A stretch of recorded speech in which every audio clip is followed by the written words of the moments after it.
प्यारे बच्चों, आशा करता हूँ आप सभी स्वस्थ और मस्त होंगे। मैं हूँ आपका आशीष सर, एक नई वर्कशीट नंबर 9 के साथ क्लास 9 सब्जेक्ट हिंदी, और ये वर्कशीट आपकी 26 जुलाई की है। आज के वर्कशीट में हम हिंदी व्याकरण के अंतर्गत उपसर्ग पढ़ने वाले हैं। बहुत इंपॉर्टेंट टॉपिक आपका उपसर्ग, एग्ज़ाम के पॉइंट ऑफ व्यू से पूरी वीडियो को एंड तक ज़रूर देखते रहिए। और अगर आपको हमारी वीडियो पसंद आती है तो इसे लाइक और अपने दोस्तों को क्लास ग्रुप में ज़रूर शेयर कीजिए। तो चलिए शुरू करते हैं।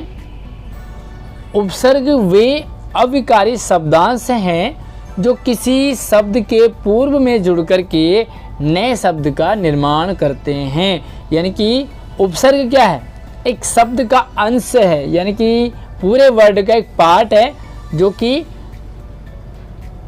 शब्द के पहले जुड़ता है, मूल शब्द के पहले जुड़ता है। एग्जाम्पल के लिए यहाँ पर हम देखें कार्य और पत्रक। अगर हम इसे अलग अलग करें तो पत्रक से आगे जो लगा हुआ है वो कार्य।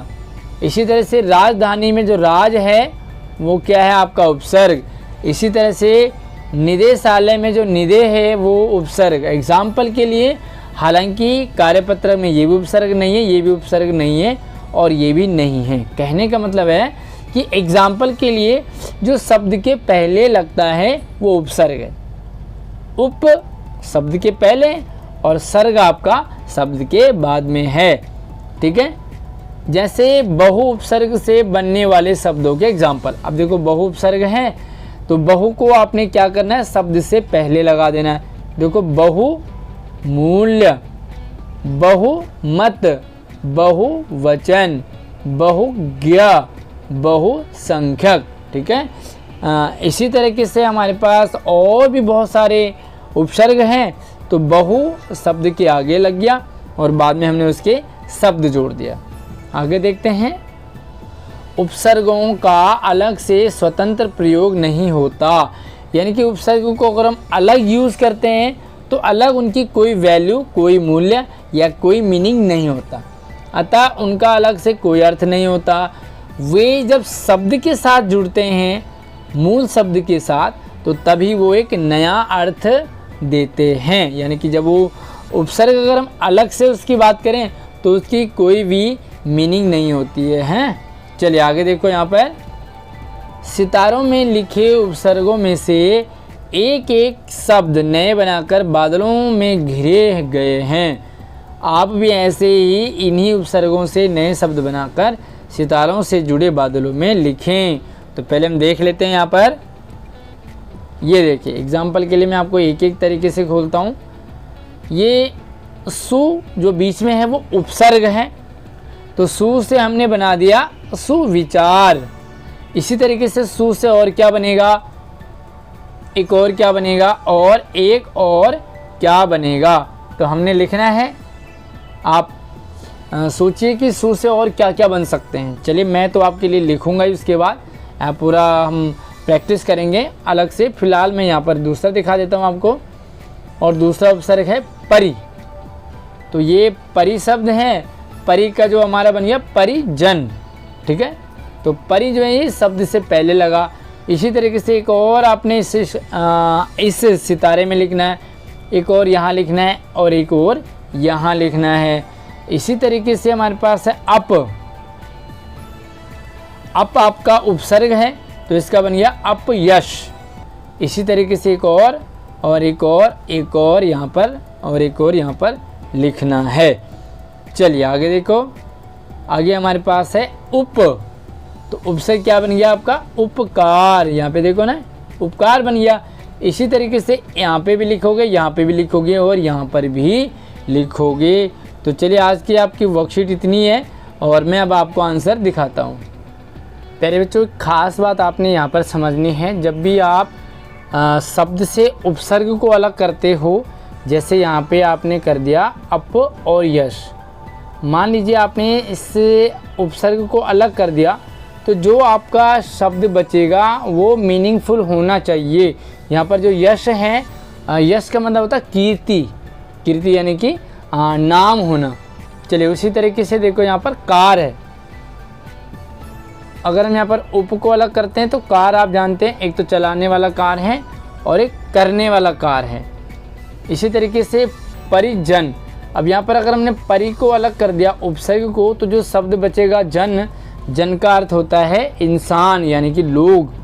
और इसी तरीके से सु, सु का देखा हमने, तो आप अगर उपसर्ग को हटा दीजिए तो कैसे आप पता लगाओगे कि उपसर्ग कौन सा है, क्योंकि जो शब्द उपसर्ग के बाद बचेगा वो मीनिंगफुल होना चाहिए।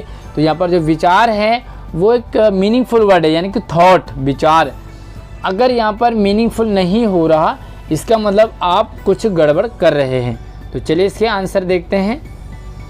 चलिए, तो पहला जो सवाल था कि सु उपसर्ग वाले शब्द बनाने थे आपने, ठीक है, क्योंकि एक शब्द दे रखा था आपको 3 से 4 बनाने थे। तो सु से हमने बन गया सुकर्म, और ये इस सु को आपने क्या करना है, अंडरलाइन कर देना। उसी तरीके से सुयोग, तो सुयोग में सु आपका क्या हो जाएगा, अंडरलाइन। उसी तरीके से सुशासन, तो अगर देखो यहाँ पर आप शासन यानी कि राज करना, योग यानी कि योग बन जाता है जब हमारा, कर्म यानी कि काम करना, और ये है स्वागत। तो स्वागत को क्या लिखते हैं हम, सु जमा आगत, आगत मतलब आना।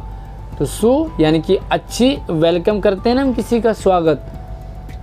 चलिए दूसरा देखते हैं। परि शब्द से शब्द बनाने थे, परि उपसर्ग से। अब देखो यहाँ पर परि जमा त्याग, तो त्याग का आपको पता है, त्याग मतलब त्यागना। परिश्रम, श्रम का मतलब होता है मेहनत।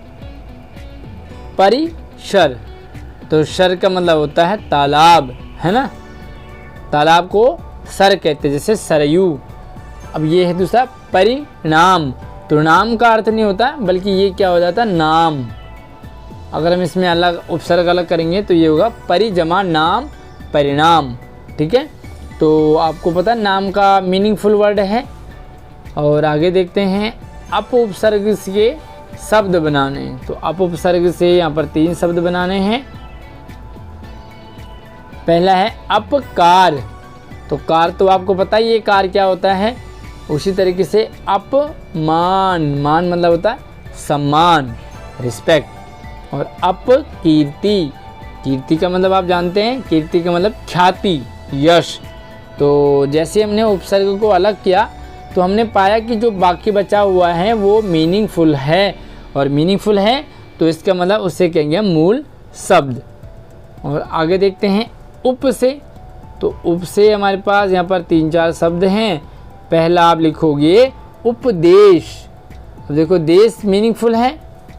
उपनाम, तो नाम भी मीनिंगफुल है। उपसर्ग, सर्ग का मतलब होता है पाठ, तो ये भी मीनिंगफुल है। और उपसंहार, संहार का मतलब होता है समाप्त करना। तो उपसंहार, जब भी आप निबंध लिखते हैं तो उसके एंड में उपसंहार होता है। तो ये थी आज की वर्कशीट। उम्मीद करूँगा आपको उपसर्ग का जो पैटर्न है हिंदी व्याकरण में वो समझ आया होगा। और इस वर्कशीट को अपनी हिंदी वाली व्याकरण वाली कॉपी में करना है, अलग से सेपरेट। वीडियो को लाइक कीजिए और अपने दोस्तों को ज़रूर शेयर कीजिए क्लास ग्रुप में। धन्यवाद।